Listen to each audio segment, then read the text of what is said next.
E hoje apresentamos aqui a segunda e a última parte de uma importante entrevista com o Dr. Serrano, médico obstetra e ginecologista que atende aqui toda a nossa região, falando sobre a questão de gravidez neste momento aqui de pandemia.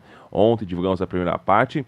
Como as dúvidas são muitas, dividimos esta matéria em duas partes e hoje você acompanha então a última parte dessa matéria. Lembrando que a entrevista completa você pode conferir, é claro, no Facebook da Jovem Pan ou também no nosso canal do YouTube.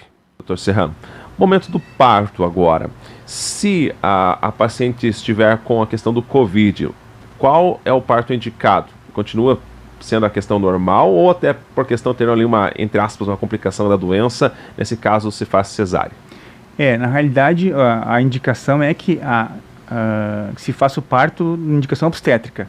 Ou seja, o Covid-19 não vai interferir na nossa decisão. Até porque, como a gente não tem definição ainda se esse parto via vaginal ou via cesárea tem maior chance de contaminação, esse dado não é disponível ainda, a tendência é a indicação obstétrica. Lógico, nos trabalhos, até porque a doença ela comete a parte respiratória, se a gente pensar bem que a grávida ela precisa de respiração na hora de fazer força para o parto, aquela paciente mais grave, mais com comprometimento pulmonar, que não consiga respirar direito, lógico, é mais complexo ela fazer força. Então, talvez a indicação que o médico vai escolher é via cesariana. Mas a gente tem visto um aumento, até nos países onde há muito parto, um aumento de indicação de via cesariana nesses casos. Mas não que a cesárea seja indicação nessas pacientes, né? Como ela comete a parte respiratória, esses pacientes vão ter dificuldade de fazer força, vão ter dificuldade de respirar direito adequadamente, talvez haja uma maior chance de sofrimento fetal, e isso é importante que a gente comente agora.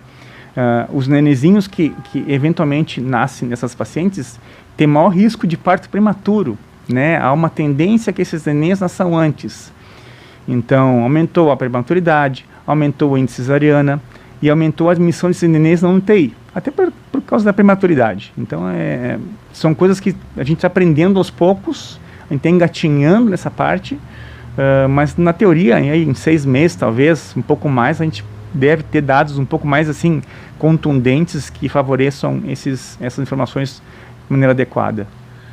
Bom, eu não tenho problemas aqui na nossa região, é claro que a questão aí, os dados são velados, né, de pessoas contaminadas, mas fazendo uma ilustração aqui, a mulher acabou de ganhar um neném, recém-nascido, e ela começou a se sentir mal, foi até o médico e acabou sendo positivada. E agora? Ela pode se manter próxima ao bebê, tem que se afastar, amamentar ela pode? Que orientação podemos dar a essa mãe que possivelmente ganhou um neném agora e acabou sendo positivado para a Covid? Isso é muito interessante porque é muito prático essa questão, né? Essa paciente, ela deve amamentar, tá? Ela não deve ser afastada do seu filho, a não ser numa doença bastante grave que a acometa, aí sim vai ser afastada e até inclusive suspenso a amamentação. Mas essa gestante, ou seja, essa paciente pós-parto, ela deve continuar amamentando seu filho com todos os cuidados, uso de máscara, né, durante a amamentação, higiene da mama, né? Porque o risco desse neném contaminar é menor do que o risco que ele teria ao ser, talvez, afastado do momento importante que é a amamentação, onde ele vai levar anticorpos para a vida inteira.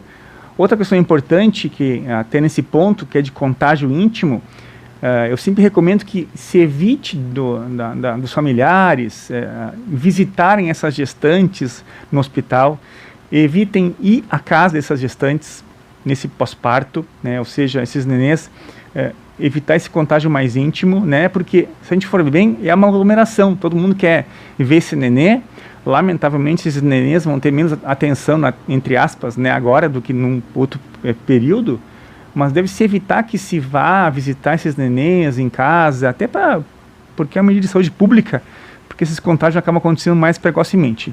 Em relação ao nenê no quarto, e se essa paciente é positiva, esse nenêzinho tem que ficar pelo menos 1 metro de distância do berço da cama, né, porque eles vão compartilhar do ambiente respiratório. Então esse nenê tem que ficar pelo menos 1 metro de distância dessa mãe, enquanto não está amamentando, né? Isso é uma coisa bem interessante. E se a caso da paciente for um pouco mais grave, ela estiver debilitada, por exemplo, aí, até a questão de tendo dificuldades para amamentar, nesse caso, tem uma nova atitude que ela possa tomar?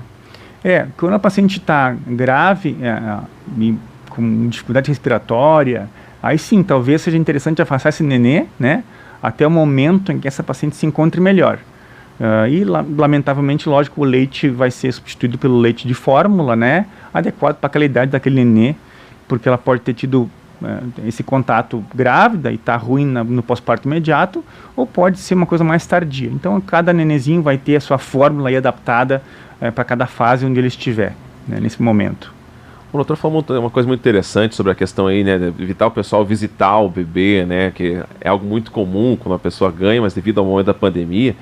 E também tem algo durante a gravidez que geralmente é feito, né, que é o famoso aí, chá de bebê, né, e nesse momento de pandemia a gente tem visto muito, principalmente pela internet, o pessoal fazer um modo um pouco diferenciado, né, geralmente fica lá a gestante na porta da sua casa e ali o pessoal vem e deixa um presente, enfim, alguma coisa. Mas esse contato próximo de pessoas, devido ao aumento de número de pessoas ali próximo da grávida, pode ocorrer algum risco, mesmo o pessoal estando de máscaras? A orientação é que pelo menos se tem um distanciamento de 2 metros, né, 1,5 metro, 2 metros, entre essa grávida e qualquer pessoa. Eu acho que, pessoalmente, a gente precisa de momentos de felicidade. A nossa imunidade depende muito do nosso bem-estar físico e psicossocial, né? Então, esses momentos de carinho, que eventualmente a gente externa, eu acho bastante relevante para a imunidade. Ou seja, aí já vai um gancho já para a gente se alimentar bem, dormir bem, manter o uso de vitaminas adequadas para a fase, mas não sou contra esse tipo de manifestação, acho até positivo, né? Todo mundo fica feliz, e a felicidade por si só é um agente imunitário, né? Então, desde que se resguarde aí a nosso distanciamento, ou seja, esse pessoal vá na casa por partes, né, na frente da casa, e leve seu presentinho. Leve-se presentinho, esse presentinho pode ser higienizado, pode-se usar álcool gel nessas embalagens, né? Se for necessário, lavar antes do contato com a mãe, né? Então, isso é interessante. O fato acontece. A Jovem Pan informa. Você fica sabendo. Credibilidade acima de tudo.